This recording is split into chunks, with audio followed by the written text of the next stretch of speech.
This Lallin Top video is presented by खाता book. Business हुआ easy. मैं बाद में दे दूं? देखिए, अब इनका शर्माने का दवा तो कोई है नहीं, लेकिन उधार वापस लाने का फार्मूला है। क्या?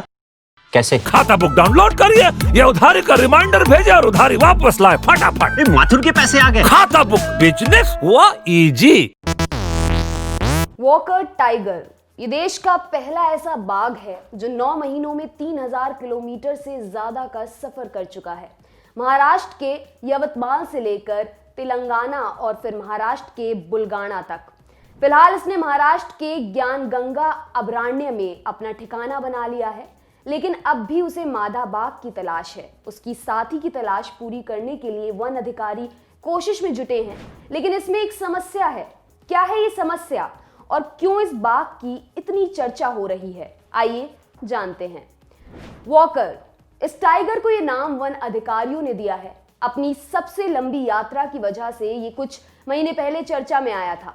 इसके गले में रेडियो कॉलर बांधा गया था। ये एक तरीके की जीपीएस डिवाइस होती है। इसी की मदद से बाघों के मूवमेंट पर नजर रखी जाती है। इससे रिसर्चर्स को जानवर के डेली मूवमेंट के अलावा खाने पीने, व्यवहार में बदलाव जैसी जानकारियां मिलती रहती हैं। क्यों परेशान है वन अधिकारी? 3 साल के वॉकर टाइगर की इस लंबी यात्रा के मकसद के बारे में वन अधिकारी ये अनुमान लगा रहे हैं कि वह या तो अपना नया ठिकाने की तलाश कर रहा है या फिर साथी मादा की। अब वह ज्ञानगंगा वाइल्ड लाइफ सेंचुरी में पहुंच तो गया है, लेकिन अकेला है। वहां और कोई टाइगर नहीं है। उसे जल्द ही किसी साथी की जरूरत होगी। मेलघाट टाइगर रिजर्व के फील्ड डायरेक्टर श्रीनिवास रेड्डी ने हाल में ज्ञानगंगा का दौरा किया। उन्होंने बताया कि एक मादा बाघ को ज्ञानगंगा पहुंचाने की जरूरत है ताकि वहां बाघों की संख्या बढ़ाई जा सके। लेकिन इसमें समस्या यह है कि ज्ञानगंगा सेंचुरी जिस जगह पर है वो एक द्वीप के समान है। उसका आसपास के दूसरे जंगलों से संपर्क नहीं है। महाराष्ट्र के वन संरक्षक चीफ नितिन काकोडकर ने इंडियन एक्सप्रेस अखबार को बताया कि अगर ज्ञानगंगा में बाघों की संख्या बढ़ती है तो वे घूमने कहां जाएंगे।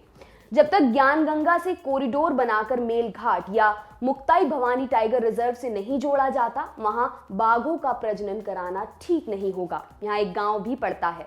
वन अधिकारी कहते हैं कि अकोला में 74 वर्ग किलोमीटर में फैली काटीपूर्णा सेंचुरी और वाशिम की 18 किलोमीटर लंबी कारंजा सोहोल सेंचुरी को ज्ञानगंगा से जोड़कर बाघों के लिए एक बड़ा स्पेस बनाया जा सकता है।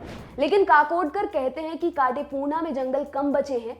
कारंजा में घास ज्यादा होने से वह बाघों के लिए सही नहीं है। टाइगर के लिए क्या जरूरी है? इंडियन एक्सप्रेस अखबार के मुताबिक wild life institute of India के सीनियर वैज्ञानिक बिलाल हबीब का मानना है कि बाघों की संख्या बढ़ाने के लिए उचित जगह और भोजन ज्यादा जरूरी होता है। मादा बाघ को पहुंचाना कोई बड़ी बात नहीं है, लेकिन ये सुनिश्चित होना चाहिए कि उनके घूमने और रहने के लिए पर्याप्त जगह हो। टिपेश्वर टाइगर रिजर्व से जून 2019 में वॉकर के निकलने से पहले बिलाल हबीब ने ही उस पर रेडियो कॉलर डिवाइस लगाई थी। Wild life protection society of India के डायरेक्टर नितिन देसाई कहते हैं कि वॉकर टाइगर के लिए जल्दी कुछ करना होगा। ऐसा नहीं हुआ तो इस बाघ की इस महान यात्रा को हम बस टाइगर कंजर्वेशन की सफल दास्ता के रूप में ही याद रख पाएंगे। आपके लिए खबर लिखी है हमारे साथी ओम ने। मेरा नाम है दिव्यांशी। देखते रहिए दी लल्लन टॉप। शुक्रिया।